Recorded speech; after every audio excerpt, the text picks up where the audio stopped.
Kuweka mikakati ya kuhakikisha kwamba tunarudisha mali yote ambayo imeibwa katika Meru County. Jamii ya Meru kuna mali mingi ambayo imeweza kupoteza kwa jamii ya Turkana, imepoteza kwa jamii ya Wasamburu. Sisi tunakubaliana kama viongozi ya kwamba tutarudisha mali yote ambayo imeweza kuibwa katika jamii yetu ya Meru, na pia jamii yetu ya Wasamburu ya Borana, jamii yetu ya Somali kuna ngamia iliibiwa. Tunaahidi ya kwamba tutarudisha hiyo mali yote ili tuweze kukaa na jamii zingine kwa amani. Sisi kama viongozi tumekuja kushikana kusuluhisha hii kitendo ambayo sio mzuri.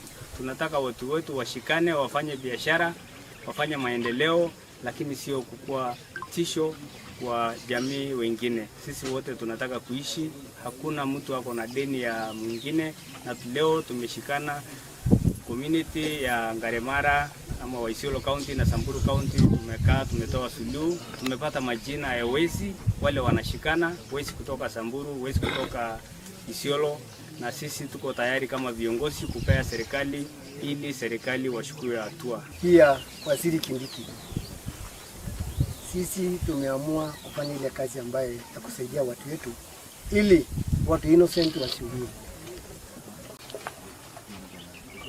Kwa hizi wako hatukatai, lakini sio jamii ndio wezi, na wale ambaye tunajua ni wezi tutatoa. Nafikiri ile jukumu tumechukua na wazee leo na vijana wale tuko na hapa, jukumu letu lazima